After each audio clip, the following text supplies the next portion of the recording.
Good evening, ladies and gentlemen. Welcome to a new live stream. Thank you for being here. I apologize that I am a few minutes late in starting the live stream, but now I'm here and I'm glad that you all are here. So let's see who has tuned in. Please write something in the live chat window if you are here, if you're watching. Please participate. I always encourage participation because this is meant to be a dialogue and not just me speaking. Obviously, I'm the one speaking on camera, but I want to hear from you, your thoughts, your opinions, your comments. And also, if you're here, please don't forget to subscribe. If you're here for the first time, or if you have been watching my videos for a while but haven't subscribed, do subscribe. Claudia Greenwood is here. Claudia writes, good evening. Hello, Claudia. Good to see you. Thank you. Well, I have some interesting things to discuss. I will be talking about Kamala Harris and what's going on with her campaign. A U.S. senator has refused to endorse Kamala Harris, and I'll be talking about that. And you can let me know your guesses if you want to guess who that individual is. The U.S. senator who has refused to endorse Kamala Harris. You can let me know your thoughts. All right, my friends. I see more people have tuned in. Don't forget to like this video. Give this video a thumbs up, my friends. A U.S. senator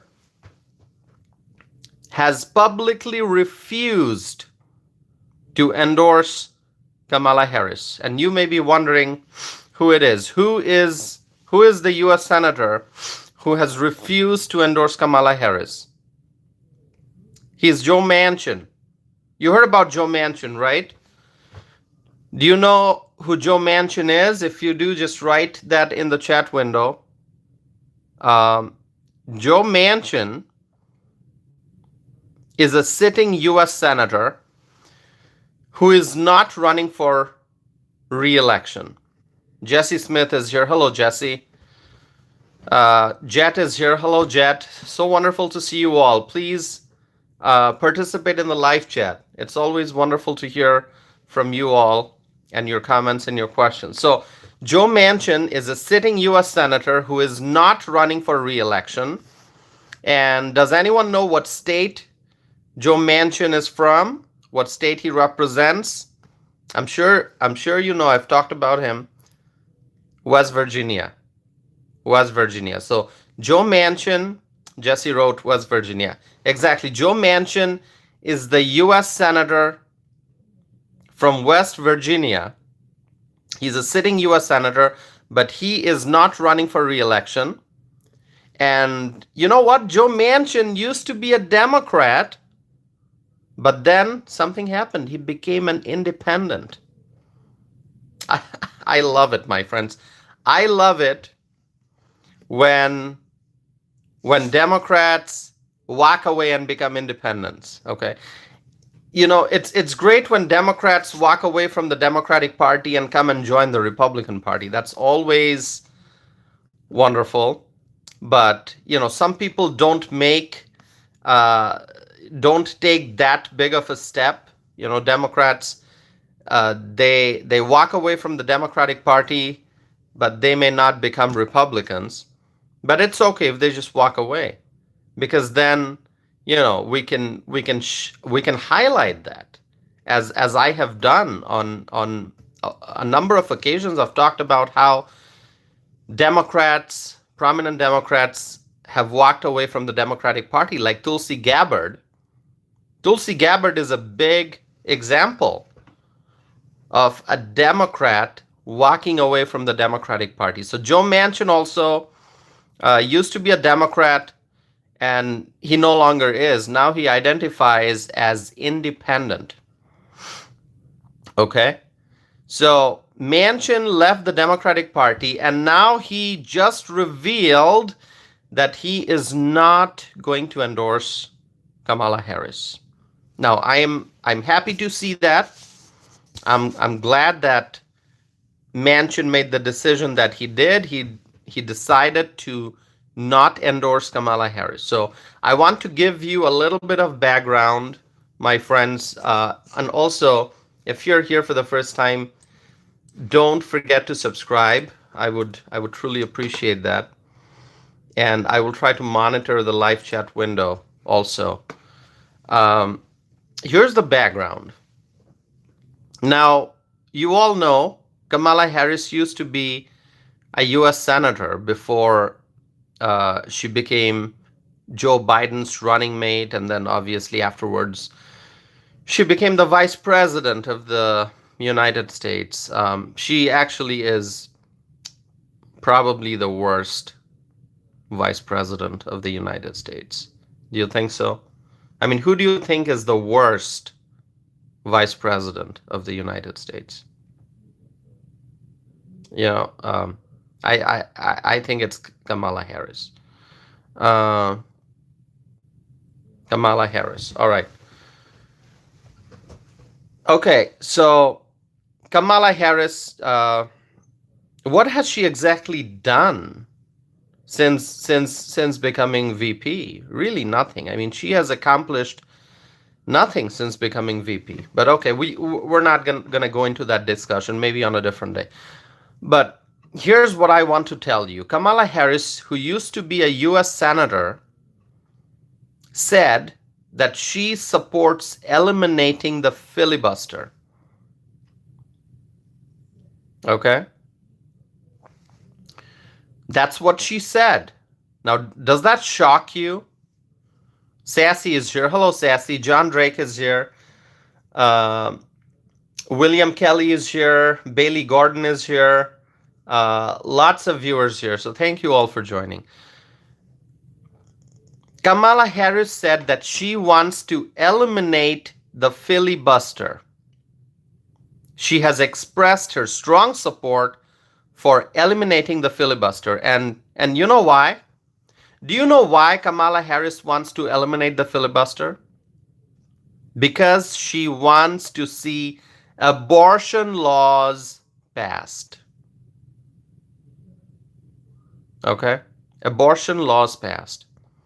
Kamala Harris's support for abortion is so strong. She supports abortion to such a degree that to get abortion laws passed, she wants to eliminate the filibuster in the U.S. Senate. I'm going to let you absorb that for a minute. Eliminating the filibuster in the U.S. Senate. So what is the filibuster? The filibuster can be used to delay or to block a vote on a bill. Eliminating the filibuster would mean that the U.S. Senate would be able to pass some legislation with a simple majority rather than having to meet a 60 vote threshold. That's the filibuster in a nutshell. I mean, we can go into the details of the filibuster, the history of the filibuster, so on and so forth. But I'm just keeping things very simple. The filibuster in the Senate can be used to delay or to block a vote on a bill. And eliminating the filibuster would mean that the U.S. Senate would be able to pass legislation with a simple majority rather than having to meet a 60 vote threshold. So, my friends, the U.S. Senate is not the same as the United States House of Representatives. It's not the same. There's a reason why the U.S. House is a different body and the U.S. Senate is a different body. Okay? In our system of government, there are checks and balances. There are checks and balances built into the system. And this filibuster is an important part of this system that we have. Of the legislative branch of the government. The filibuster is an important part. And you know, the U.S. Senate is supposed to be a more deliberative institution. The US Senate is not a place for hasty and speedy passage of bills. The US Senate is not supposed to be a place where passions and emotions dominate. The US Senate is not a place where passions and emotions dominate. It's supposed to be a place where, there's careful thought, there's careful consideration, careful analysis. There are second thoughts and sound decision making. The US Senate is a place of sound decision making. That's what it's supposed to be. But Kamala Harris, she wants to eliminate the filibuster. What Kamala Harris wants to do is to eliminate the filibuster so that the Democrats can get their favorite pro-abortion bills passed and signed into law. Think about it. The Democrats love abortion. They love abortion. They love abortion to the extent that Kamala Harris is talking about her support for eliminating the filibuster in the Senate. That's what they dream of. The Democrats dream of pro-abortion legislation. They love abortion. They love, what they call pro-choice, but it's really pro-abortion. And so that's why, the Democrats use the term pro-choice. It's not pro-choice. It's pro-abortion. That's the correct term. Pro-abortion. That's what they are. The Democrats love abortion, but here's what I'm going to do, friends. I try to have a poll question, right? So I'm going to do a poll. Hold on. I have a question for you all. Are you pro-life or pro-abortion? Are you pro-life or pro-abortion?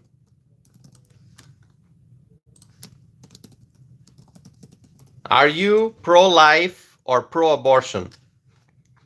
I'm going to start the poll.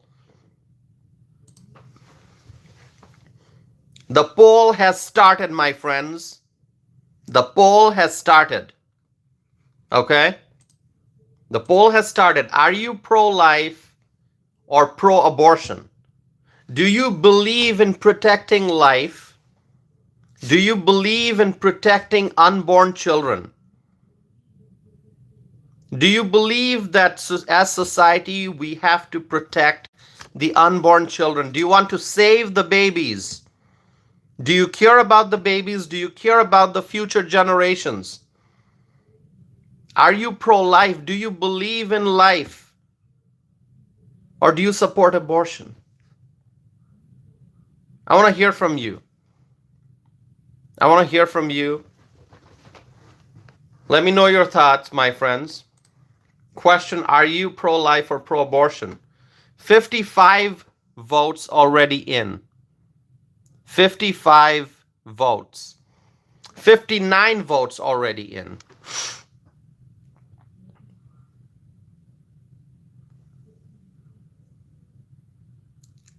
$63 votes in. Let's keep voting, my friends. By the way, 19 likes on this video so far. Please support this channel by liking and by subscribing. So 19 thumbs up. Now it's 20. Help me get to 50, my friends. Help me get to 50. I would appreciate that. There are lots of viewers here. Thank you all for joining. Sassy is here. Thank you, Sassy. Thanks for joining.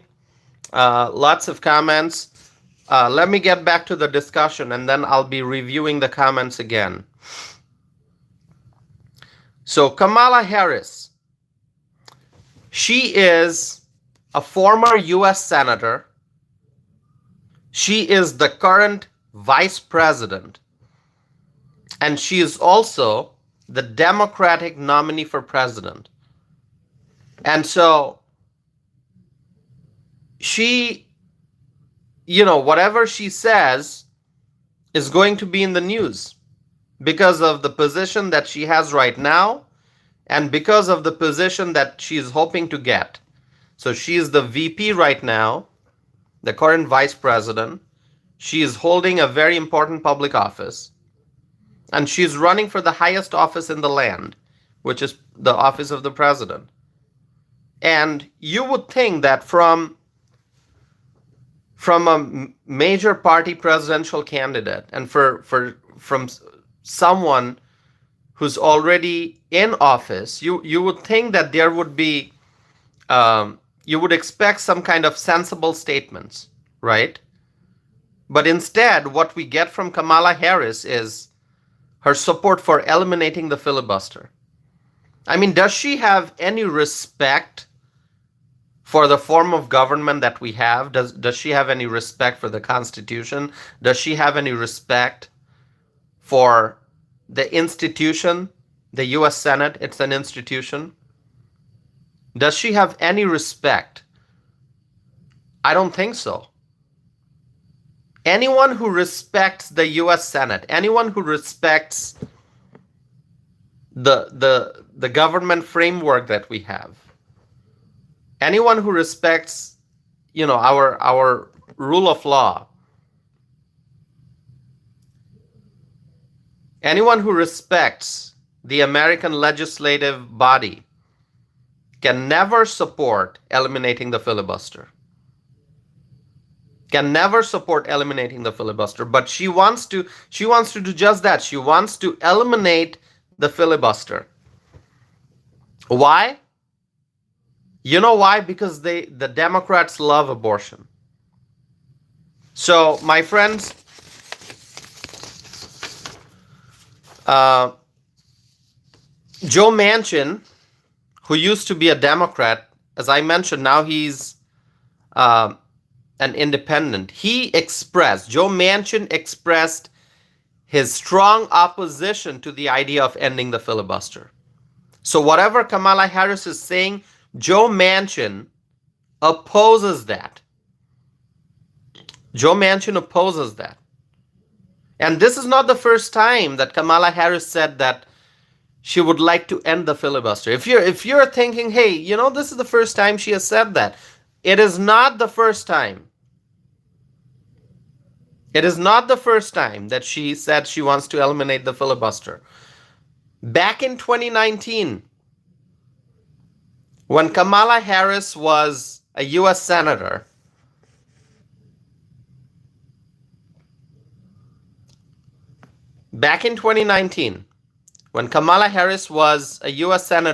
she said she would support ending the filibuster to pass the Green New Deal.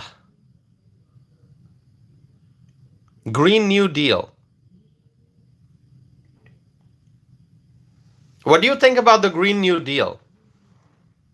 The Green New Deal is probably one of the craziest ideas. The Green New Deal is probably one of the craziest ideas that the Democrats have come up with.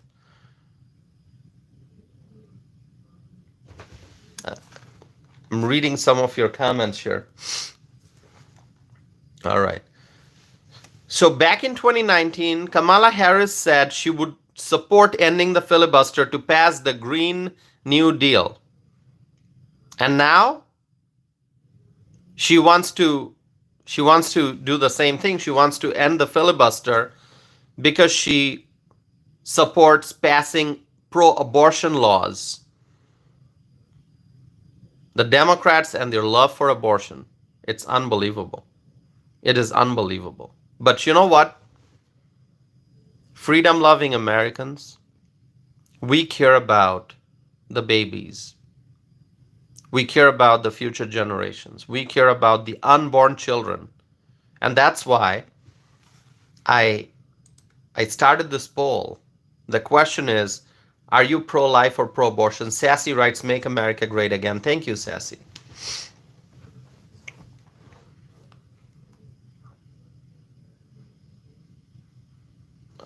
Let's see. I'm reading your comments here. So are you pro-life or pro-abortion? That's the question. Are you pro-life or pro-abortion? See how I asked the question? I didn't say pro-life or pro-choice. Because it's a wrong term when people say pro-choice. When the Democrats say pro-choice, what they really mean is pro-abortion. Because you know what's choice? You know what's choice? During the COVID outbreak, the Democrat politicians were forcing people. The Democrat politicians in positions of power in government, they were trying to implement the vaccine mandate, and they were trying to force people to get the COVID vaccine. So the Democrats say that they are pro-choice. The Democrats say, my body, my choice, my body, my choice. But when it comes to the COVID vaccine, that's when they don't care about choice anymore. When people said, hey, I don't want to get the vaccine. When people said, I don't want to get the vaccine, it's my decision, I don't want the vaccine.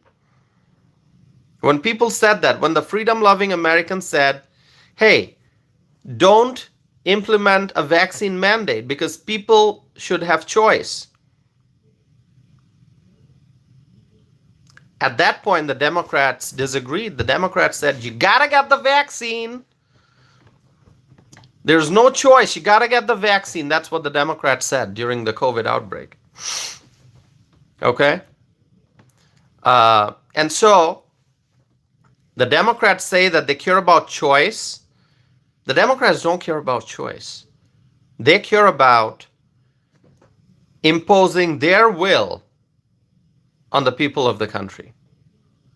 If the Democrats love abortion, they would call it pro-choice and they would try to impose their views on the people. But when it comes to the COVID vaccine, that's when the Democrats don't care about choice. That's when they care about mandate. They love tyranny. That's what they did. Government tyranny. At that point, they didn't care about choice. If you said, hey, you know what? I don't want to get the vaccine. The Democrats tried to force people to get the vaccine. At that point, they didn't care about choice. So when the Democrats say, oh, pro-life versus pro-choice, it's not pro-life versus pro-choice, it's pro-life versus pro-abortion. And that's why I wrote the question the way I did. Are you pro-life or pro-abortion? Okay? A viewer wrote, I'm unvaccinated and proud of it. I did not get the COVID vaccine. I'm saying it out loud. I've said it before. I did not get the COVID vaccine. Now, if somebody wants to get the COVID vaccine or got the COVID vaccine by choice, great. Great. Because it's your choice. You know, I am not speaking against the COVID vaccine. I am not speaking against the vaccine. All I'm saying is that it should be individual choice. If you want to go get the vaccine, great. If you don't want to get the vaccine, great. It's your decision. I don't want the government dictating. I don't want the government coming and telling people what to do. But that's what the government tried to do. That's what the government tried to do. You know, people were faced with a decision. A lot of people had to, you know, they had tough decisions to make because they were told, if you want to keep your job, you got to get the vaccine. If you don't get the vaccine, then you lose your job. I mean, that's not what should happen in America. People should be free to decide what they want to do.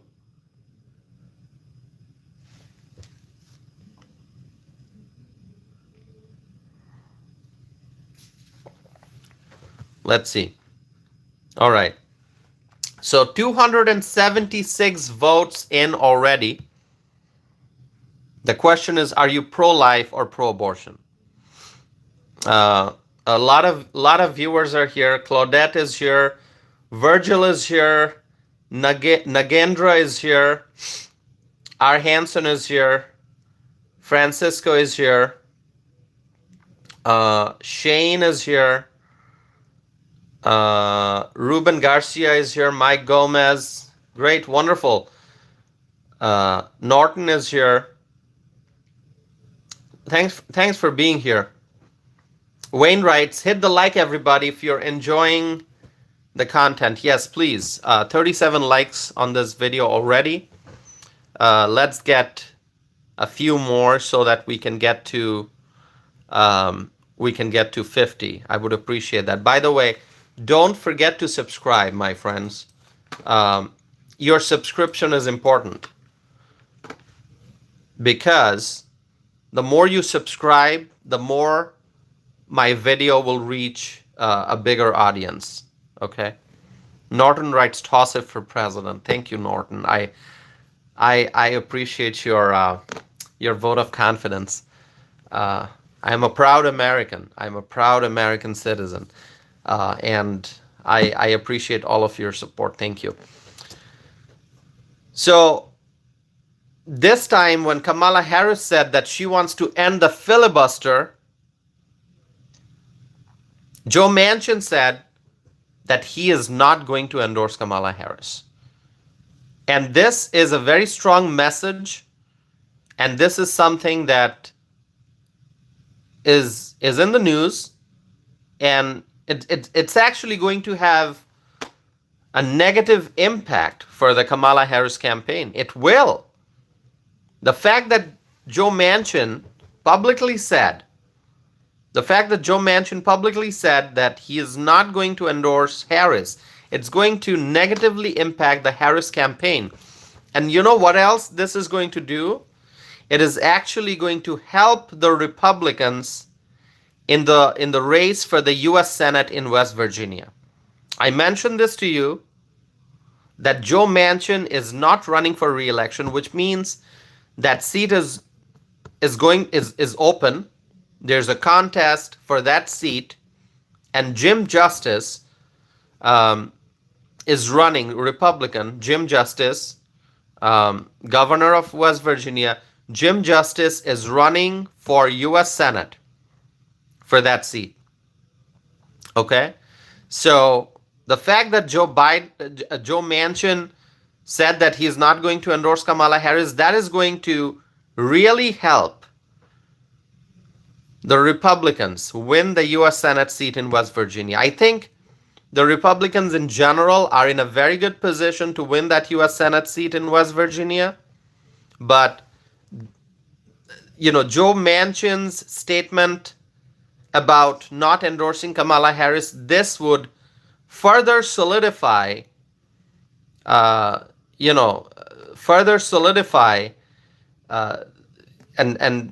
would basically, it would help ensure victory for the Republicans in that West Virginia race. Okay, so I keep telling you all how important it is. As much as we focus on the race for the White House, we also have to think about the importance of regaining the majority in the U.S. Senate. And it is possible if we win U.S. Senate races. We can win Montana, we can win West Virginia. Hopefully we win Wisconsin, although, it's pretty tight in Wisconsin. I think the Republicans are doing good, but Wisconsin is a battleground state. It's a swing state. You never know what the results will be in Wisconsin, but I'm hoping that we defeat incumbent Democrat Senator Tammy Baldwin. I hope we do, so that by defeating Tammy Baldwin, we can win the U.S. Senate seat here in Wisconsin. Okay, and I talked about other U.S. Senate races previously. I talked about Maryland and I've talked about Ohio. So West Virginia, I hope we win this. We have a great opportunity to win, and I hope so. And by the way, this, in conclusion, this ending the filibuster idea, just a horrible idea. Okay, so let me move on to the next topic now. Lots of travel, lots of campaigning. I said yesterday that the race for the White House, especially when you look at a battleground state like Arizona, that race is heating up. So many people are paying attention to Arizona and what's going to happen there. I talked about Arizona during my previous live stream, and right now Donald Trump has the lead in Arizona. If you look at the polls, if you look at real clear polling, you're going to see Donald Trump has the lead in Arizona, which is why I think the Harris campaign feels that they need to visit Arizona. Have you seen that Kamala Harris wants to campaign in Arizona? Have you seen that? Oh, Francisco, you're from Arizona? Okay. Oh, looks like you're a Kamala Harris supporter. That's okay. Doesn't matter. I think Trump's going to win. Okay, that's the main point. Claudia writes Trump 2024. Thank you. Thank you so much. Nagendra writes Trump, my support. All right. Support for Trump. By the way, my friends, I am looking at the poll results. Well, I haven't ended the poll yet. The poll will be open, so you can vote. You can continue voting if you have not done so already. Jim is here. Hello, Jim. Steve is here. Hello. Bella 2008 is here. Bella 2008 writes Latina for Trump. Thank you so much. Jeanette is here, writes Trump. Norton writes pro-life. Awesome. More than 420 votes in right now. Wow, 288 people are watching this live stream at this very moment. It's awesome. Hey, listen, 54 likes already here for the video. Now let's get it to 100. Let's get it to 100, my friends. Help me get 50 more thumbs up. And you can do that. 58 right now. Awesome. Help me get 42 more. Okay, that'll be awesome, my friends. 63. Thank you for supporting this channel. Your support means a lot to me. And the more you support my channel, the more energized I feel. And I think you can feel that in my voice. You can see that. So thank you, my friends. 66 thumbs up already. Let's increase the numbers. Help me reach more people, my friends. I am going to be talking about Arizona. In Arizona, Donald Trump has the lead. And so the Harris campaign is worried. The Harris campaign is concerned about what's going to happen in Arizona. The Harris campaign wants to win in Arizona, but it's likely that Donald Trump's going to win. So the Harris campaign, I don't know what the campaign staffers are saying, are telling each other, but I'm sure they're concerned. They're probably scratching their heads and thinking, hey, what are we going to do with Arizona? Looks like Kamala is going to lose. Trump's ahead. Trump's winning. So here's the decision that was made. Kamala Harris reportedly is going to visit Arizona very soon. She's going to visit Arizona. All right. September 27th. It's coming up in a couple days. Reportedly, September 27th is when Kamala Harris is going to be in Arizona, border state. Oh my God. I almost forgot. Oh my God. How could I forget this? Isn't Kamala Harris the border czar? Isn't she the border czar? You remember that, right? 305 people watching this live stream. Let me ask you, 300 plus viewers, my friends. Do you remember that Kamala Harris is the border czar? 330 people watching. Do you remember that she is the border czar? What exactly has Kamala Harris done as the border czar? She's got that title. We've talked about her titles, right? Kamala Harris is a former U.S. senator. She's the VP, the vice president. She's also the Democratic nominee for president, right? But there's another title that she has. She is the border czar. And what exactly has Kamala Harris done as the border czar? Do you know? What has she done? Can you tell me? Ruben Garcia wrote the fact. You don't have to listen to me. You don't have to listen to me. Just close your ears, okay? Close your ears. Don't have to listen to me. Listen to Ruben Garcia. What Ruben Garcia wrote. Ruben Garcia wrote, border is a mess. And who's in charge? Why is the border a mess? I agree, the border is a mess. Who's in charge? Kamala Harris, right? And her buddy, Joe Biden, the president. They are in charge. The Biden-Harris administration is in charge. So why is the border a mess? Kamala Harris is the border czar. Why is the border a mess? Because the Democrats did that by choice. The Democrats chose to open up the border. They did that on purpose because they want illegal immigrants to enter the United States. That's why the Democrats, they kept the border open. It was their priority number one after the Biden-Harris team came to power. 343 viewers watching. My friends, I welcome you all to my channel. All the people who are tuning in, if you're here for the first time, hit the like button and subscribe to stay connected. This is a channel where I discuss social and political issues, both domestic and international. So welcome to you all. And to all those who have been watching my videos for a while, thank you for your support. I appreciate that. So, the Democrats, their priority number one after they came to power, after the Biden-Harris team came to power, their priority number one was to open up the border. To open up the border and to allow foreign nationals to pour into the country illegally through the southern border. And that's what happened. Millions and millions and millions and millions and millions of people, foreign national, without authorization, without visa, they poured into the country.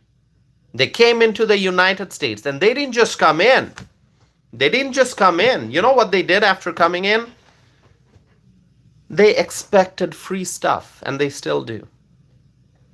They came with the idea that there's a lot of free stuff in America. Free housing, free food, free this, free that, free medical care. I mean, U.S. citizens go bankrupt if they cannot pay their medical bills. We've heard about medical bankruptcy, right? We have, right? Have you heard about medical bankruptcies?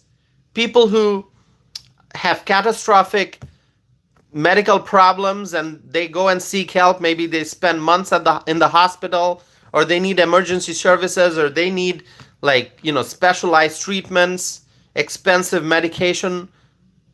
And then a lot of people, maybe they are underinsured, or they're uninsured.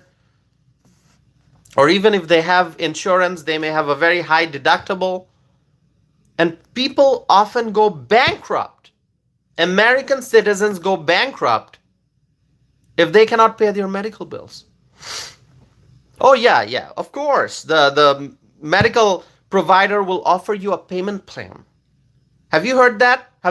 Have you heard that term, payment plan? What do you think about a payment plan? When you have thousands and thousands of dollars in medical bills, just because you had a health problem and you ended up in the emergency room and then they admitted you in the hospital and you spent days there or weeks over there or months at the hospital, whatever the case, maybe you are insured but you still have a high deductible. The provider, the hospital, may offer you a payment plan. But in this economy, with the prices of everything going up, when people can't even pay their electricity bills, when people can't even pay for gas, can they be on a payment plan for thousands and thousands of dollars in outstanding medical bills and afford to make those payments on time? I mean, that's the kind of pain and suffering that the American citizens go through. And guess what the illegal immigrants get? The illegal immigrants, they come in, and when they need medical care, they just go to the nearest ER. They just go to the nearest emergency department. Just show up. Doesn't matter what your immigration status. People just show up, and they get care. They get the services because the emergency departments, they're not going to turn anyone away. So the illegal immigrants, the illegal people, all right, those who cross the Rio Grande, those who cross the border to enter our country illegally, they just show up in the emergency room, okay? They just flock to the emergency room and they get free care. They get the care, they cannot be turned away. So they get the services and they don't pay the bill. They don't care about the bill. They don't pay the bill. And imagine what that does to the American healthcare system. When dozens and hundreds of illegal immigrants are going to a hospital emergency department and they are getting the free services, okay, and they don't pay their bill, what happens to the health system? The American citizens, illegal immigrants can get away if they don't pay the bills, but the US citizens are stuck. The US citizens have to pay the bills. If you don't, they'll take you to collections. You may end up in court. People go bankrupt. So that's what happens when US citizens don't pay medical bills. But illegal immigrants, they get free stuff. And so going back to my original point, Kamala Harris, the border czar. The border czar. Okay? I mean, the border czar. What does a border czar do? Can anyone tell me what a border czar does? What is the job description of a border czar? Like 364 viewers are watching at this moment. I'm going to ask all of you. Are you employed? Do you work? Do you have a job? If you have a job, there's a job description, right? Before you get a job, they tell you, okay, this is going to be your set of responsibilities. You're supposed to do this. You're supposed to work these many hours. This is how much you're going to get paid. This is who you report to. And that if you are a business owner, obviously, you're taking the risk, you're investing, you want the business to be successful, you're putting a lot of hard work into your business, you know what you need to do, you have a business plan, you know what the daily needs of your business, what the daily needs are. So everyone knows what they have to do. Whether you are self-employed, whether you are employed at some other company, some firm, you know what your job responsibilities are. So does Kamala Harris know what she's supposed to do as the border czar? Does she know that? What is the job description of a border czar?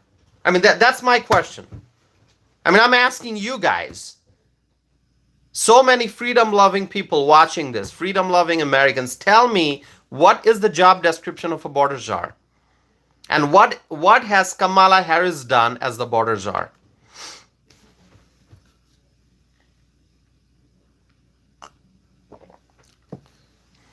What has she done? Jeanette writes she was supposed to close the border. Jeanette, that's what we thought, right? That a border czar is supposed to fix the problem at the border, secure the border, stop the influx of illegal immigrants, make sure that our nation's immigration laws are being enforced, deploy resources at the border so that there's a physical barrier, so that there are border patrol agents, so that the border patrol agents have the resources that they need to secure the border and to ensure that illegal immigrants are not coming in. Like, this is common sense stuff. This is not rocket science. By the way, for those who may be wondering, I'm not a rocket scientist. So whatever I'm telling you is common sense. It's not rocket science. I'm not a rocket scientist. I'm just a freedom-loving American, and I believe in common sense. Okay? So as a country, we must have a secure border. We need border patrol agents. We need technology. We need a physical barrier so that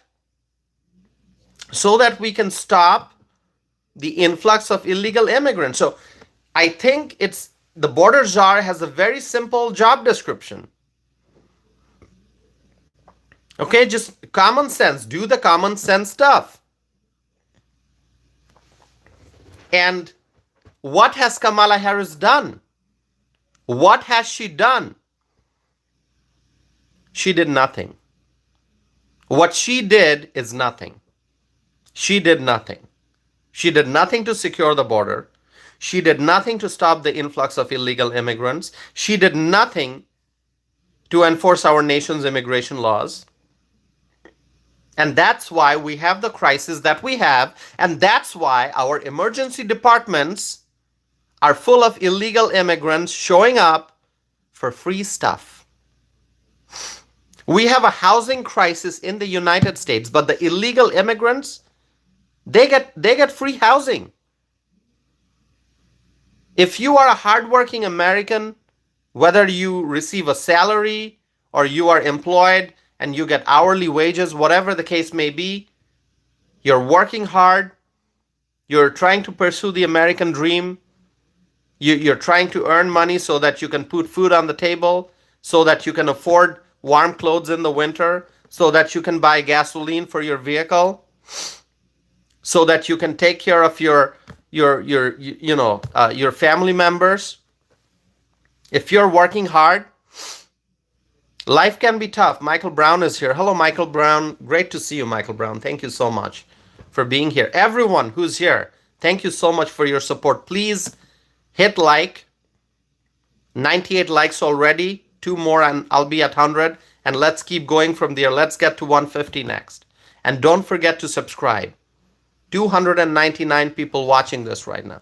So for an American, a US citizen, if you're working hard, you have to play by the rules. You have to follow the law. You have to pay your taxes. You have to work hard. And even after doing everything the right way, you may not be able to afford a new house. You may not be able to afford, you may not be able to keep up with the rising rent in this country. Life is very tough for the middle-class American citizen. And people in the lower income category, they're struggling a lot. But you know who's having fun? The illegal immigrants. Because the Democrats, their number one priority is the illegal immigrants. Look at Chicago. They spent hundreds of millions of dollars on the illegal immigrants. While American veterans are on the streets homeless, the illegal immigrants get housing. While American young professionals, they're working hard and they still cannot afford to buy a new home. They are struggling as they're pursuing the American dream. But the illegals get free housing. The American senior citizens who worked hard all their life and now they are retired, all they want to do is just live a simple, comfortable life in their senior years, enjoy their retirement, not living in luxury, but just a simple life, enjoy retirement. But those seniors, many of those seniors are now having to come out of retirement and go find a job because they cannot keep up with the rising cost of everyday items in this economy. And so the American veterans are suffering, the American homeless people are suffering, the middle-class Americans, the seniors, people in the lower income category. There are many American children living in poverty, many young professionals, hardworking young professionals, they are struggling. Really, those who play by the rules, those who work hard, they continue to struggle in the Biden-Harris economy. But who's getting free stuff? The illegal immigrants. So going back to the border czar, what has the border czar done? Nothing. Because really, if you think about it, if you think about everything that happened since the Biden-Harris administration came to power, if you pay attention to everything that happened since this administration came to power, they did this by choice. The Biden-Harris administration, they chose to open up the border. They chose to allow illegal immigrants to come in. Because let me remind you, and I've talked about this before, their ultimate plan. The Democrats want to give a pathway to citizenship to the illegal immigrants. You know why? Because the Democrats want these illegal immigrants to have a pathway to citizenship so that they can become citizens, so that they can vote. It's all about the Democrats' efforts to stay in power. They want to stay in power. They want to strengthen their grasp on political power. Back in 2022, Chuck Schumer said that. Chuck Schumer said that he supports a pathway to citizenship for illegal immigrants. Illegal immigrants. The Democrats care about illegal immigrants.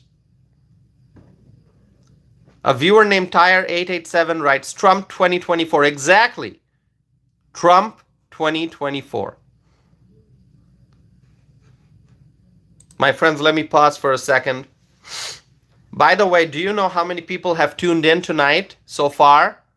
We are 53 minutes into the live stream and more than 11,500 people, more than 11,500 viewers have watched this live stream so far. And I'm not done yet. I have more to talk about, my friends. I have more to talk about. Chazzy Star, thank you for being here. I wish I could welcome each and every one of my viewers by name. Obviously, that's not possible. Rivas writes, hi from California. Thank you. Nagendra writes, Trump 2024. Thank you, Nagendra. Appreciate it. Hold on one second, my friends. Let me look at the chat window here. Anton is from Colorado. Hello, Anton. Colorado is another state that is suffering. I've talked about Colorado. Colorado, what a beautiful state. I mean, really, each American state is beautiful. Each American state is special in its own way, but Colorado, what an amazing state. And look what the illegal immigrants are doing in Colorado. The illegal immigrants, the migrant gang members are taking over apartment buildings in Colorado. It is happening. The Democrats will try to tell you that that's not the case, but we know it's true. We know it's true. The illegal immigrants, the migrant gang members, dangerous people. I'm talking about the migrant gang members, the vicious gang members, violent individuals. They are taking over apartment buildings in Colorado. Look at what's happening in Aurora, Colorado. I've talked about Colorado before. So a viewer is here from Colorado. Thank you for being here. I know there are viewers from many different states and even from outside the country, from different countries who are watching. Anton writes, it is true, Venezuelans. Yeah, there's a transnational gang, a violent gang named Tren de Aragua. It's a Venezuelan migrant gang. And those gang members are taking over buildings in Colorado. This is true. For anyone who doesn't believe me, all you have to do, my friends, is you have to go and look up the information yourself. You have access to the internet, obviously, because you're watching my live stream. You can't watch my live stream without having access to the internet. You're watching it on some kind of a device, whether it's a cell phone, whether it's a laptop, whether it's a tablet. So you have access to a device, you have access to the internet. All you have to do is search on the internet. Go search, like click, click, click, click, click. Search, look up the right keywords. Look up Tren de Aragua, look up Colorado, look up migrant gang, look up Aurora, and you are going to find that migrant gang members, violent people, they are taking over buildings in Colorado. All right?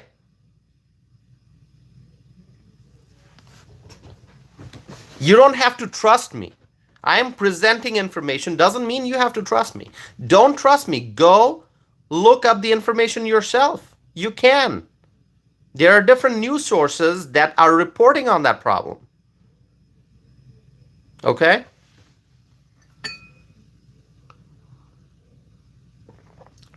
So, this is what's happening in our country. The Democrats did this by choice. The Democrats did this by choice. The Democrats control the Senate right now.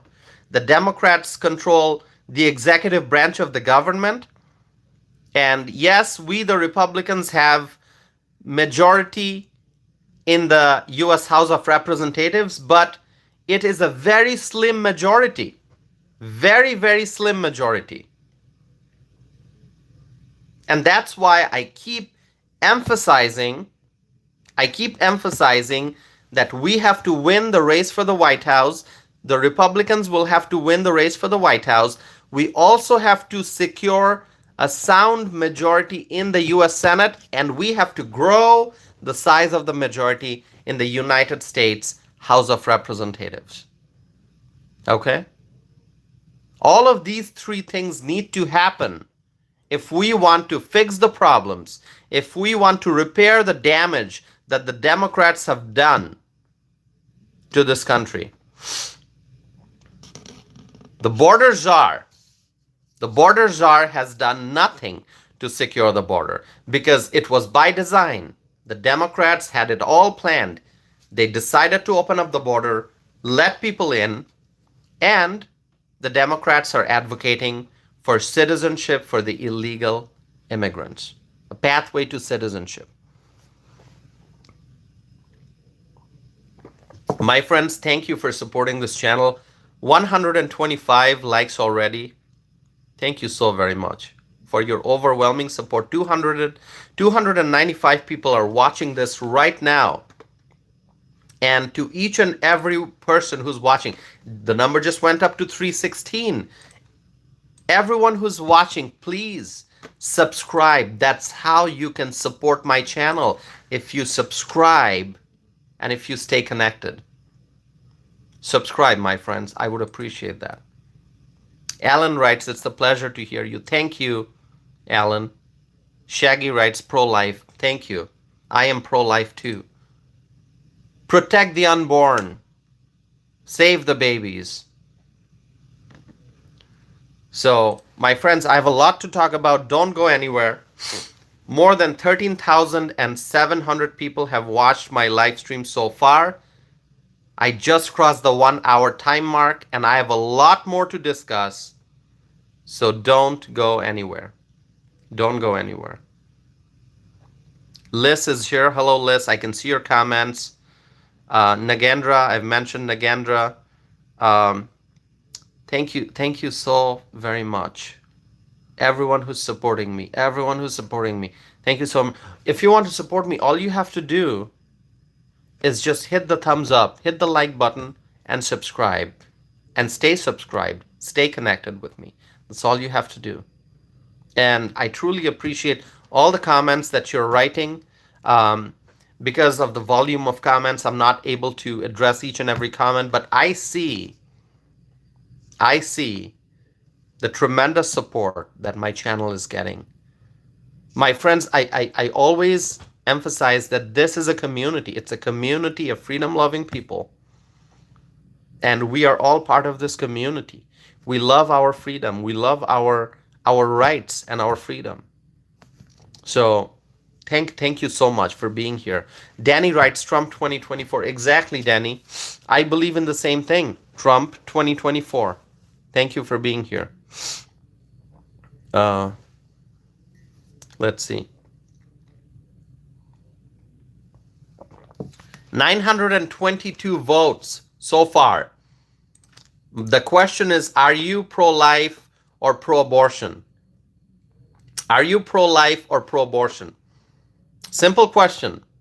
Please answer the poll question. So far, 929 people have voted. 75% said pro-life. Pro-life. I am pro-life. I believe in saving the unborn, protecting the unborn. Somebody wrote pro-human. Pro-life, pro-human. Yes, the babies, the unborn, are humans. We have to protect the unborn. Claudia Greenwood writes pro-life. Thank you, Claudia. Jose writes pro-life from Puerto Rico. Thank you, Jose. Thank you. Thank you so much. Rosa writes, vote for Trump. That's what I'm talking about, Rosa. Vote for Trump.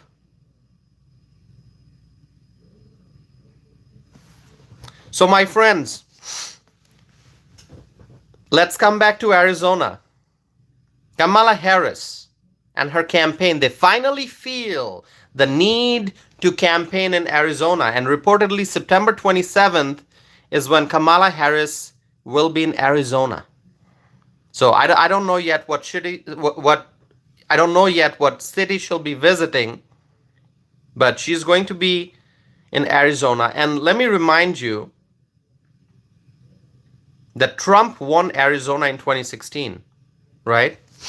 I mean, you know what I do? I look up Electoral College map 2016. I look up the Electoral College map of 2016. I look up the 2020 map. I do comparison. And, you know, when I look at the 2016 map, which is right in front of me here, okay, I see Arizona. Trump won the 11 Electoral College votes from Arizona. Okay, that was in 2016. Trump won Arizona. What a beautiful state, Arizona. Trump won Arizona in 2016. Now in 2020, and we will always have questions about 2020. We will always have questions about 2020. What happened in 2020? I remember that election night. Here in Wisconsin. I was watching all the votes coming in, all the counts, everything. I was watching. Alan writes, I live in Glendale, Arizona. Thank you, Alan. Thanks for mentioning that. What happened? I remember that night. Trump was winning. And then something happened. And we will forever wonder what happened that night. What happened that night?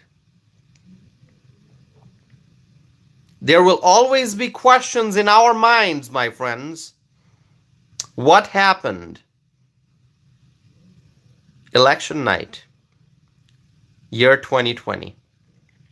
There will always be questions. Okay. So that's why I say that Trump won Arizona in 2016. Clearly, Trump won the 11 electoral college votes from Arizona in 2016. But in 2020, something happened. Something happened in different states. And in Arizona, at the end of the day, Trump did not get the 11 electoral college votes from Arizona. But what happened? We will always have that question. We will always, freedom-loving Americans will always have that question. What happened in 2020? Because I remember that night as the results were coming in and it was obvious that Trump was going to win. So when you look at 2020, those 11 electoral college votes from Arizona went towards Biden and not Trump. And here we are in 2024. Here we are in 2024, and Trump is ahead in the polls for Arizona. Trump is ahead. By the way, more than 1,000 people have voted in the poll that I started, and the question is, are you pro-life or pro-abortion? More than 1,000 people have voted already. Thank you so very much. Keep voting, my friends. If you have not voted yet, please vote. I would appreciate that. I want to hear from you. And by the way, out of the 1,000 plus people who voted, 75% says pro-life. 75% pro-life. Overwhelming support for pro-life. Overwhelming. My friends, coming back to Arizona, Trump is leading in Arizona in 2024, and so Kamala Harris has decided to visit Arizona. Border state. Borders are visiting border state, finally. I don't know if she's actually going to make a trip to the border, okay? I don't know that. That's my question. I still wonder. Kamala Harris is going to Arizona. She's going to be visiting Arizona. Is she going to visit the border? Is she going to go to the southern border? I don't know that. But what I do know is that there's intense competition in Arizona.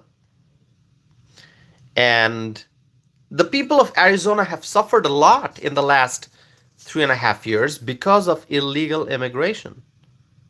I mean, Arizona is a border state. The people of Arizona have suffered tremendously in the last 3.5, well, it's actually more than 3.5 years now. We're getting close to 4 years of the Biden-Harris administration. And so it is quite likely that the people of Arizona would vote for the candidate who would secure the border. Clearly, that's what the people of Arizona would do. The people of Arizona, the Arizona voters, when they look at the choices on the ballot, they are going to ask themselves, okay, which candidate is going to secure the border? And you know the answer, right? Do you know the answer? I mean, I'm going to ask you this. Do you know the answer? Which candidate is going to secure the border? You can let me know your answers. You can write it in the chat window. Who's going to secure the border? Matthew Long writes Trump. Alan writes Trump. Yeah. Trump. Nagendra writes Trump 2024. D.F. Norwood writes Trump. Claudia Greenwood writes Trump. Danny writes Trump. Zeb writes Trump. A lot of viewers are writing Trump. Michelle, Stanley, everyone's writing Trump. That is the correct answer. That is the correct answer. Ryan writes Trump. DK writes Trump. James writes Trump. Viewers are writing Trump. See, we all know who is going to secure the border. And Kamala is not going to do it. You know why? If Kamala really wanted to secure the border, then the Biden-Harris administration would not have opened up the border in the first place. Kamala is in office. Kamala has been in office for years.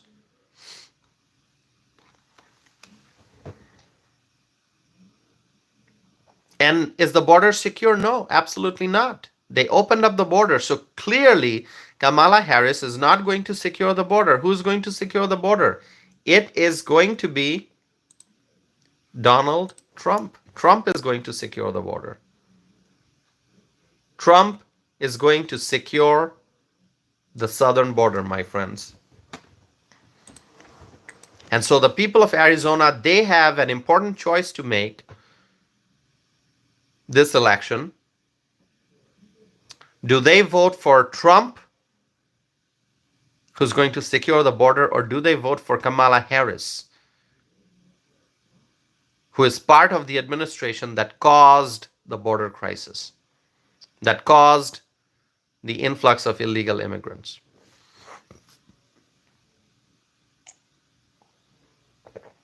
So I discussed yesterday the poll results for Arizona, and I think it makes perfect sense that Trump is leading in the polls in that state, because all the people of Arizona who suffered because of the border crisis, they support Trump. It's very obvious. And my question is, when Harris visits Arizona, I think September 27th is Friday, right? Yeah, Friday. I'm looking at the calendar. So when Kamala Harris visits Arizona on Friday, what exactly is she going to tell the Arizona voters? What is she going to tell them? What is she going to tell them? I mean, what promises will she make?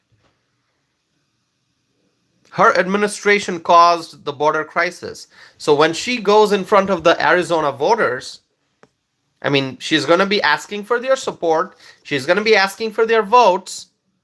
But what is she going to promise them? What is she going to say? She's going to say, I'm going to create an opportunity economy. An opportunity economy, what does that mean? What does that mean? Opportunities have shrunk. Opportunities have decreased after Joe Biden and Kamala Harris came to office. The middle class is suffering, as I mentioned. The lower income Americans are suffering. People are suffering. Opportunities have shrunk. And a big reason for that problem is the influx of illegal immigrants. Because we have millions and millions and millions of new illegal immigrants in this country, opportunities for American citizens have been reduced significantly. So what opportunity economy is she going to talk about? I mean, she said that during the debate, which is why I'm mentioning it. She said she's going to create an opportunity economy. She said that during the debate that she had with Trump. Remember that? That debate? By the way, the moderators in that debate did an awful job, okay? They were clearly biased. Okay? The moderators were not fair and impartial. That's the conclusion that I could draw after watching that. Do you remember that debate? I'm not talking. Amanda is here. Amanda, thank you for joining. Good to see you, Amanda. I'm not talking about the Trump versus Biden debate that took place in June, obviously, because Biden's no longer running. The Democrats kind of pushed Biden out of the race. Although Biden's going to say that he made the decision to not continue running for re-election, but really we know what happened. The Democrats, the party elites pushed Biden out, and they brought Kamala in. So I'm not talking about the Trump versus Biden debate. I'm talking about the Trump versus Kamala Harris debate, when Kamala said she's going to create an opportunity economy. What in the world does she mean by that? Does anyone know? Opportunity economy? Ridiculous. Absolutely ridiculous. And I think the people of Arizona, they can see the reality. They can see the facts. They are not going to be deceived. The people of Arizona are not going to be deceived. False promises and false hopes and false, false commitments are not going to sway the Arizona voters in favor of Harris. That's not going to happen. The Arizona voters overwhelmingly will vote for Donald Trump. That's what's going to happen. That is what's going to happen. Anyone who's watching, 262 people watching at this moment, thank you so much. Anyone who's watching, just listen, just remember what I'm saying. The people of Arizona will not be deceived. They will vote for Trump this November. Vote for Trump, for a better future, for a secure border.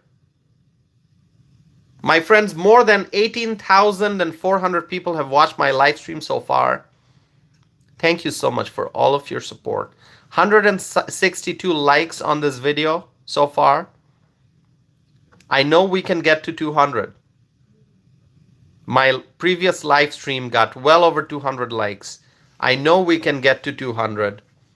164. I know we can get to 200 if you just support me. My friends, I am not shy about asking for your support. I'm not shy about asking for your support because I know that you are here for a reason, because you care about this country. I care about this country. And together we have to work to spread the message of peace, prosperity, and freedom. I am the one speaking on camera, but you are all participating in the conversation. You are sharing your thoughts. You are asking questions. You're engaging in a conversation. And I know that you are looking forward to a big Donald Trump victory this November, as much as I am. I look forward to seeing Donald Trump win. You look forward to seeing Donald Trump win. And together, we can, between now and November, we can together work hard to make sure that the word gets out, that the message gets out, that we reach more people to spread this message of peace, prosperity, and freedom. This is going to be the most important election of our lifetime, my friends. And that's why I am not shy. I am going to be asking for your support so that you can help me reach more people. 171 likes on this video so far. I know you can help me get to 200. I would appreciate that. I would appreciate that, my friends. I do have a lot more to talk about. Don't go anywhere. Do you know how long my previous live stream was? The one that I did right before this, the one that I did yesterday. Do you know how long it was? It was more than 3 hours long. More than 3 hours long, my previous live stream. What does that tell you about me? That tells you how passionate I am, how strongly I care about this country, how energized I am about the 2024 election, how much I want Donald Trump to win, how much I'm willing to work hard to make sure that we make the right choice this November. Vote for freedom. Vote for prosperity. Vote for a candidate who is going to secure the border. Vote for a candidate who is going to put America first.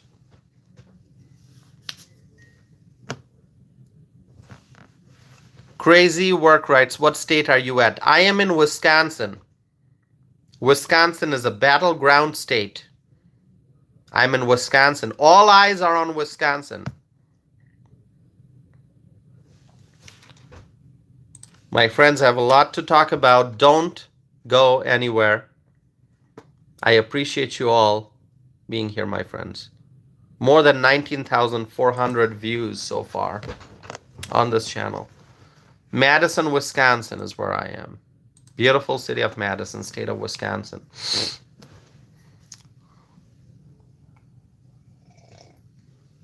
My friends, Arizona is one state that we are going to be watching very closely on election night. Very closely.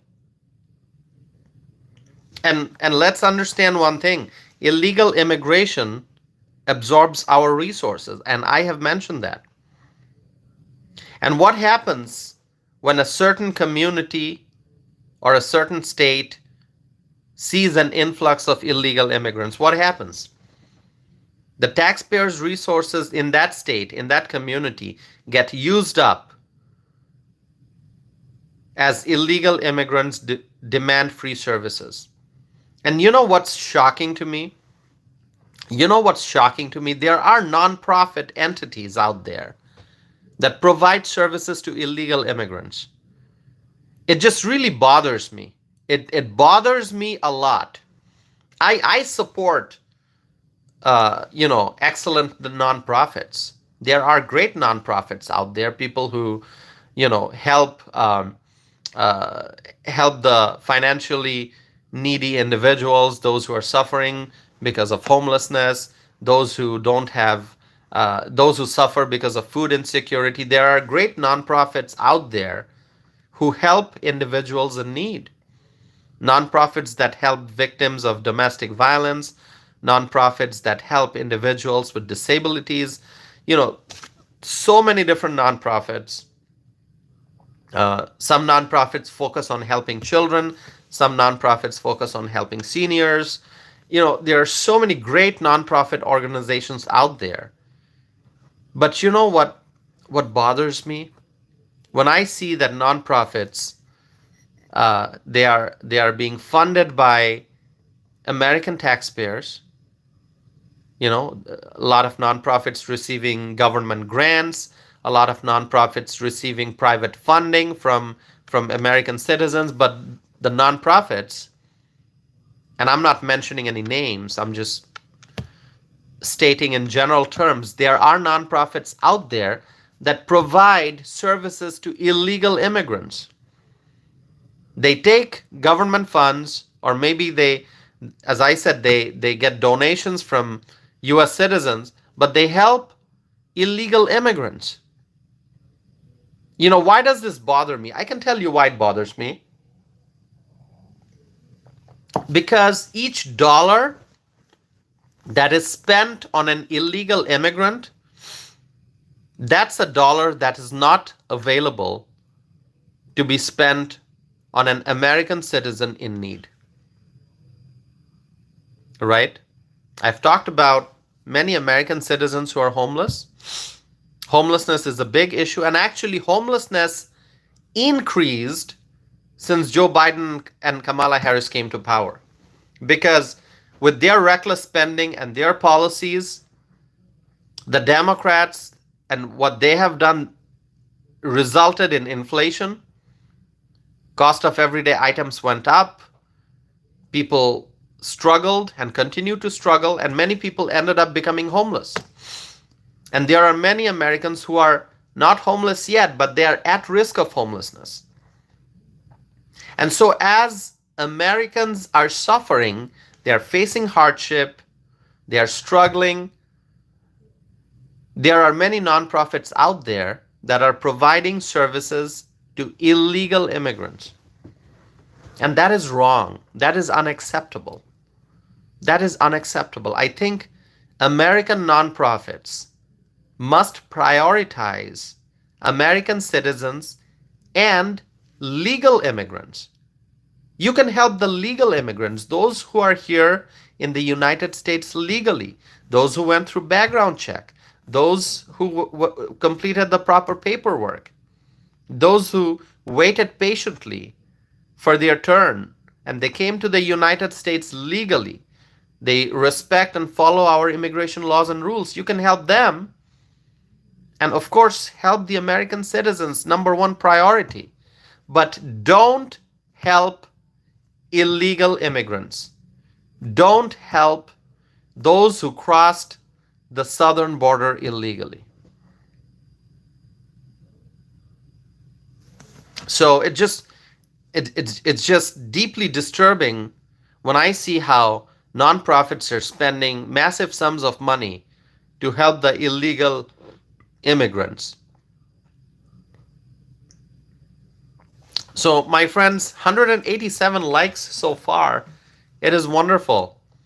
Just a few more and this video will have 200 likes. So I appreciate your support. Can we get to 200?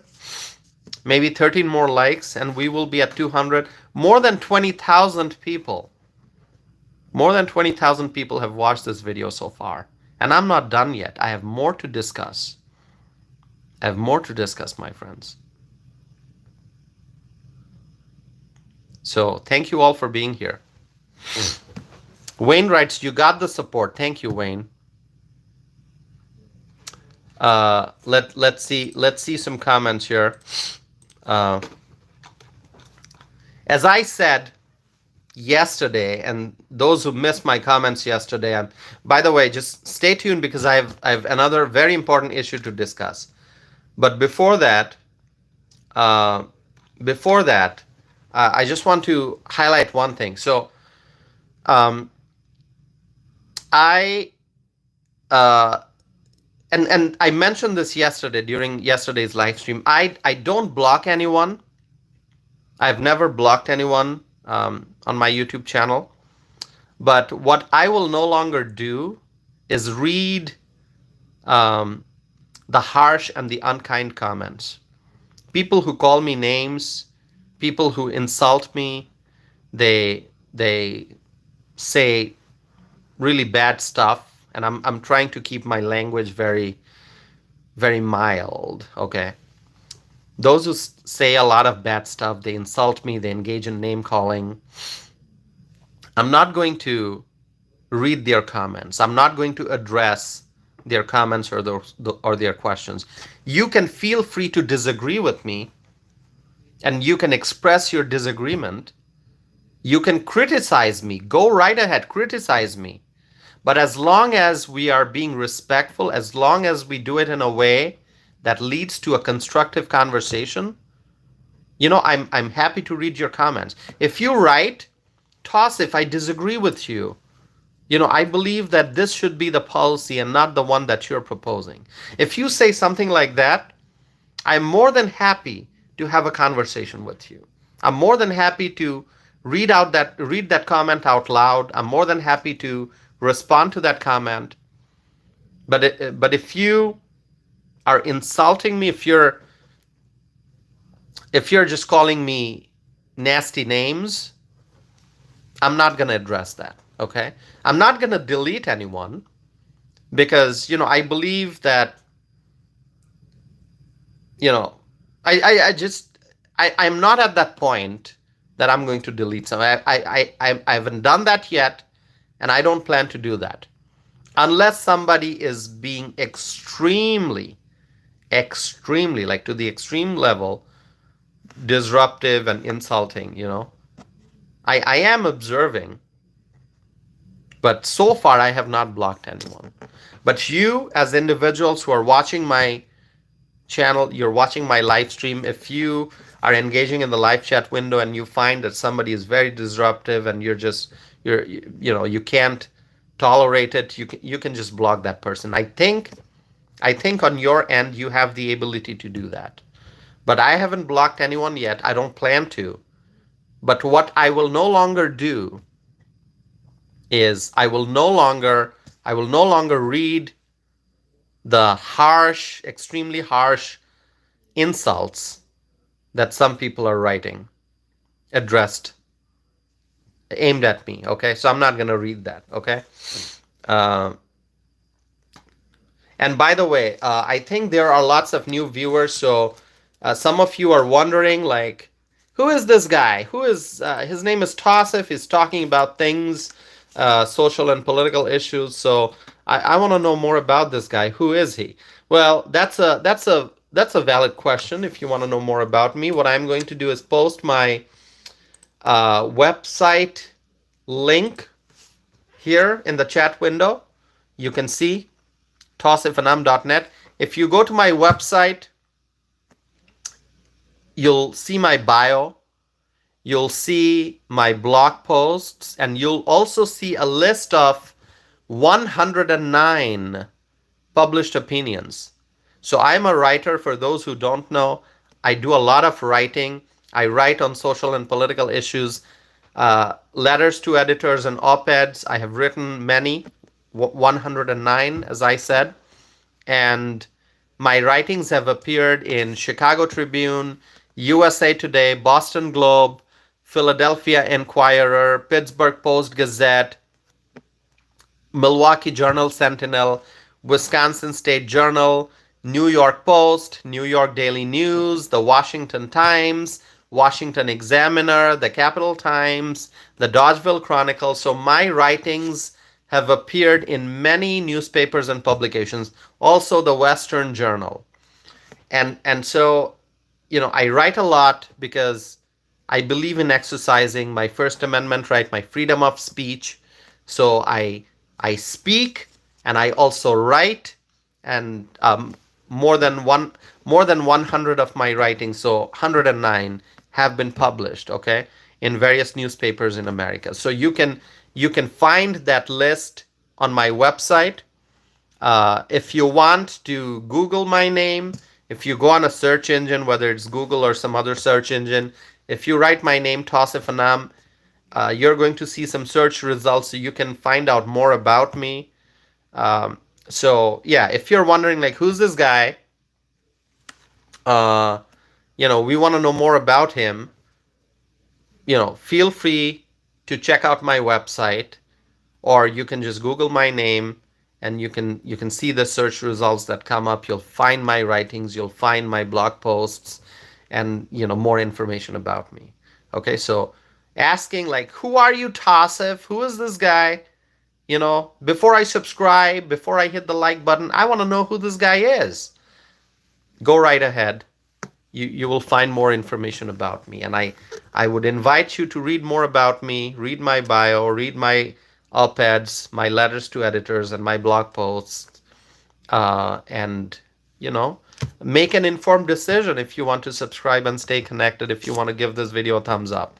Okay, before you make that decision, feel free to check out my bio, read more about me, okay? All right, so my friends, Arizona, I'm hoping that the people of Arizona will make the right decision.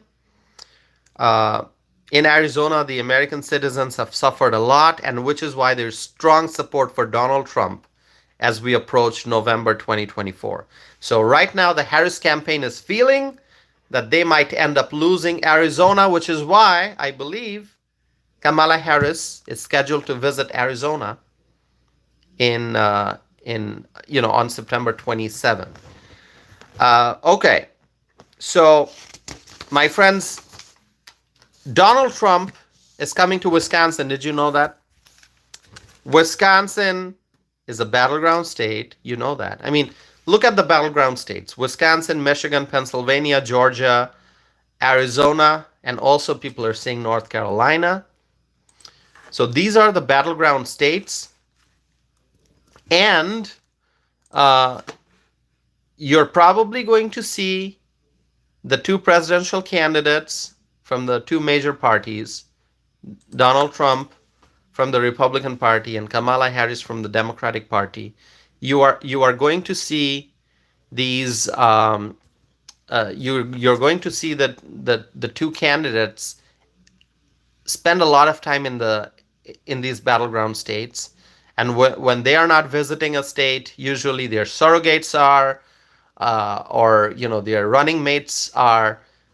So these states are going to stay very busy with political figures showing up and doing rallies and doing events and bus tours and so on and so forth. So Donald Trump is coming to Wisconsin on September 25th, Wednesday, and actually right now in Wisconsin it is September 25th, Wednesday. Why?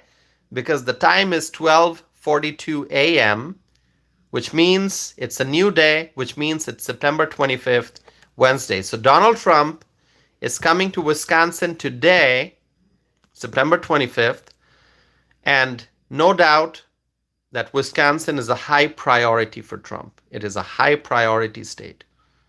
And the Trump team is very busy in Wisconsin. I know members of the Trump team. They are going to events. They're talking to the voters. They're really busy here in Wisconsin. And what is really interesting is to see what community Donald Trump will be visiting. Do you know? Do you know what community he's going to be visiting? Do you know what city Trump will be visiting?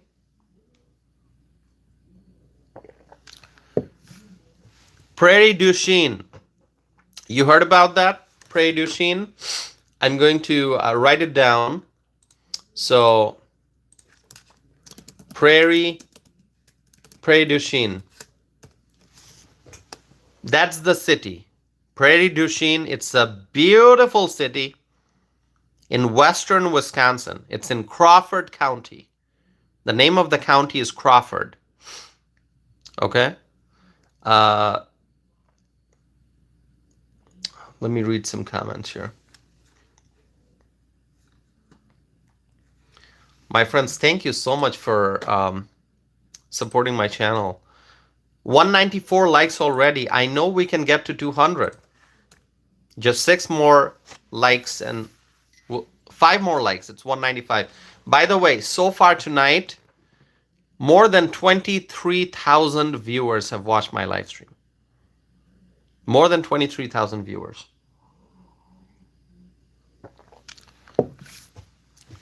I am very grateful to you for all the support that I'm getting. Okay? Michelle writes applause. Thank you, Michelle. More than 23,000 viewers. Thank you. Thank you so much. 228 people are watching right now. By the way, as I'm speaking, I just see that my video has received 200 likes. Thank you so very much. Thank you so very much. 200 likes, 200 thumbs up. So Trump is going to be visiting Prairie du Chien. It's a city in Crawford County. Crawford County is in western Wisconsin.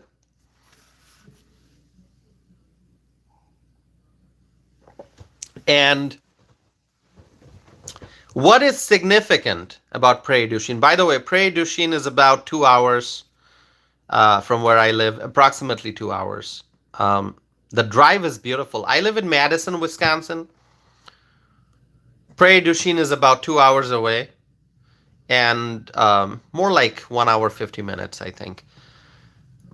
It's a beautiful drive. It is a lovely drive to get to Prairie du Chien from Madison, Wisconsin. The roads are beautiful. You drive through the countryside. You drive through small cities, and once you get to Prairie du Chien, it is lovely. Prairie du Chien is right on the Mississippi River. It is just an amazing city. Beautiful. Beautiful community, beautiful people. Really, really wonderful people. So what is significant about Prairie du Chien? Obviously, the natural beauty, the nice people, it's a great Wisconsin community. But there's something else that happened recently that put Prairie du Chien in national news. And I've talked about it. Those who watched my previous live streams, you've heard me talk about it. Those who are here for the first time, let me just give you more information about why Prairie du Chien is so significant. So not too long ago, just very recently actually, there was a suspected migrant gang member who was arrested in Prairie du Chien. So I talked about the transnational gang, Tren de Aragua, the Venezuelan gang. A suspected Tren de Aragua gang member was arrested in Prairie du Chien, and Prairie du Chien was all over the news. And, in national news, people talked about Prairie du Chien because of that arrest of that suspected migrant gang member. And so the community is shocked in Prairie du Chien. People are very worried. They're extremely worried. And, obviously there are reasons why people are worried. We don't want migrant gang members in our communities. We don't want, these criminal gang members, these migrant gang members in our communities. But as I said previously, every state is now a border state. I mean, we know what the border states are. Okay, Texas is a border state, Arizona is a border state, New Mexico, California. But because of the massive influx of illegal immigrants and how these illegal immigrants they're going and spreading all over the country, every community has become a border community. I mean, Wisconsin has become a border state. We are far away from the southern border. But because illegal immigrants are moving into Wisconsin, our state has also become a border state. Illinois has become a border state. Colorado has become a border state. New York has become a border state. So every American state is now a border state because the illegal immigrants are traveling to different parts of the country. They are going to different communities. And so Prairie du Chien, the community is shocked because of this recent arrest of a suspected migrant gang member. It is shocking. People are worried. We all want safe communities. We all want safe neighborhoods. And when the news breaks that a suspected gang member was arrested in Prairie du Chien, it makes people wonder, like, okay, here's one guy, a migrant gang member, who was arrested. Could there be other migrant gang members who are hiding, who have not been arrested?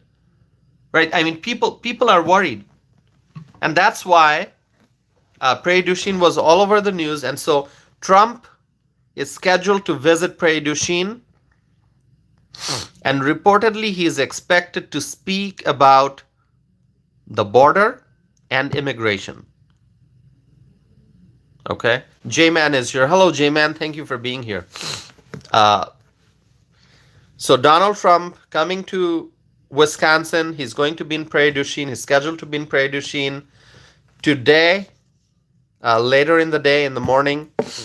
And he's expected to speak about the border crisis and immigration. So I will be watching for news updates. I'm not going to be traveling to Prairie du Chien. I have other things I need to do. I'm going to have a very busy morning and afternoon with work. So I will not be at the Donald Trump event in Prairie du Chien, although it would be great to be there, obviously. Would love to hear what Trump says about the border crisis and immigration during his visit to Prairie du Chien, but I will be catching up. I'll be paying attention to the news updates, so I'll find out. Maybe I'll watch his speech on the internet.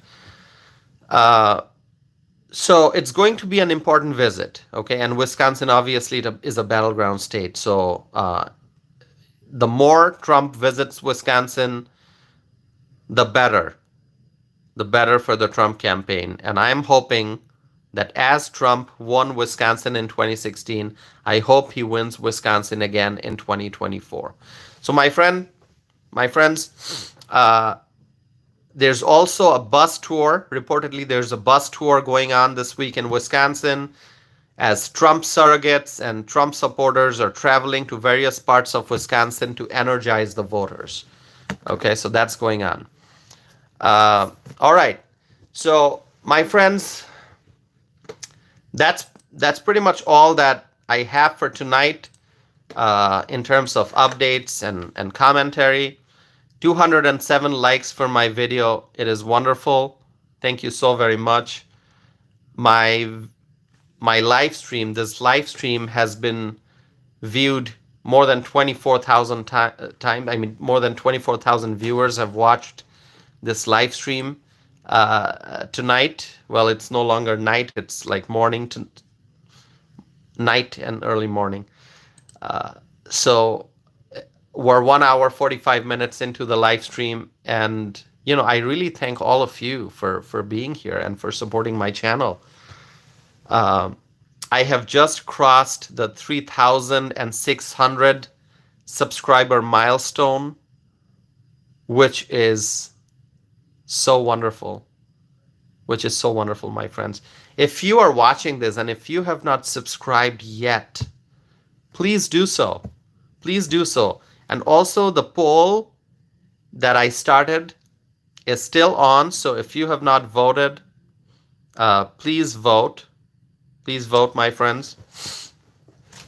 I would appreciate that very much. By the way, my live stream last night was more than 3 hours long. And I had a great time. And even after 3 hours, I didn't feel like I need to end. But I ended because in the morning, I had work and just a busy day. So I wanted to make sure that I get some sleep before my work day starts.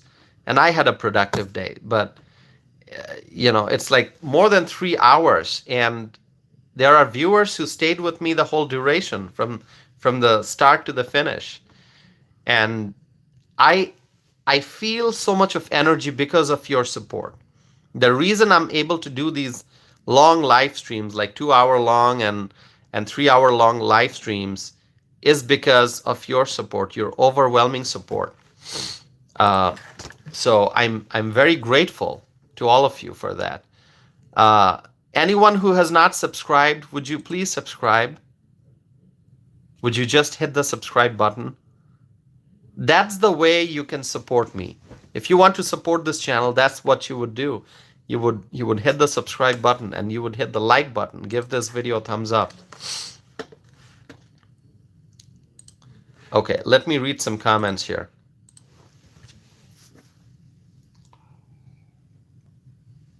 We're going to do one thing, something that we do during every live stream, at least once. So if you support Trump, write Trump 2024. It allows us all to visually see how many viewers are supporting Trump. I wrote Trump 2024. Write Trump 2024. Michelle writes Trump 2024. Logical writes Trump 2024. Matthew writes Trump 2024. Ryan writes Trump 2024. J-Man writes Trump 2024. Okay, who else? Ruben Garcia writes 24. I know, Ruben, you're supporting Trump, right, Ruben? Thank you. Shaggy writes, a vote for Trump is to protect our country, children, and future. That is correct. Cindy writes Trump 2024. Nature writes Trump 2024. Nicole writes MAGA. Krunal writes Trump 2024. Thank you. Steve writes Trump 2024. Awesome. Let's see. I missed a few comments, I think. I'm sorry if I've missed a few comments. The comments move so fast. Kathy writes Trump 2024. Texas Repo writes Trump 2024. Thank you. Okay. By the way, I think I have received a variety of questions. Unfortunately, it's not possible for me to address each and every question, but I do, even after the video ends, even after the live stream ends, I I try to watch at least some portions in the replay. I replay the video and I watch some portions. Obviously, it's not possible for me to do an entire live stream and then again replay the whole live stream and watch the whole thing again. I can't do that, but I try to catch up with some of the comments and questions. So if I miss your question, if you have a meaningful question and I miss that question, I'll try to address that maybe in a future video. Heidi writes Trump for president. Thank you, Heidi. Dice writes Toss if you are only human, understandable. You not get to everyone. Thank you. All right. Okay, my friends. 1 hour 50 minutes into the live stream. This is amazing. This is so amazing. See, I'm drinking water so frequently. I'm so thirsty. Okay, let's look at the poll now. Let's see how many people have voted. Uh, 1,450. More than 1,450 people have voted. The question is, are you pro-life or pro-abortion? My friends, I am going to end this poll in just a few seconds. So if you have not voted yet, please do so. And what I will do is I will end the poll and I will report the results, okay? The question is, are you pro-life or pro-abortion? So please vote if you have not done so already. I'm going to end the poll.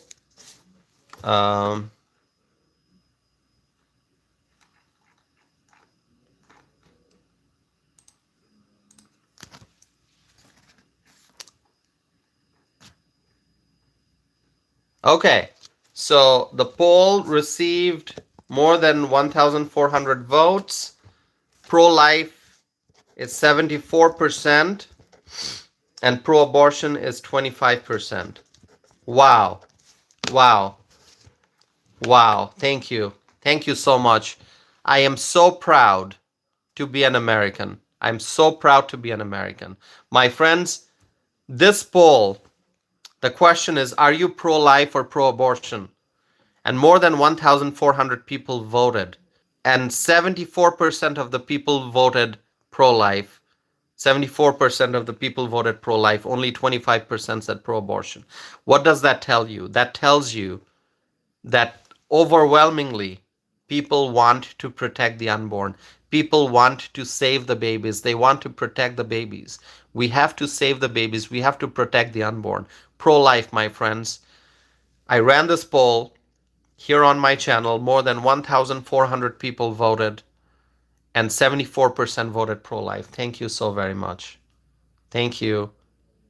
Thank you. So proud to be an American. I am pro-life, just like most of you. So, my friends, thank you for watching this live stream. I do have a very busy day in the morning, so I wish I could stay longer, but I'm gonna have to wrap up this live stream today. But I will be back. I'm trying to do a live stream every single day for weeks. For weeks, I have been doing a live stream every night, with the exception of just last Saturday, because I traveled to Chicago,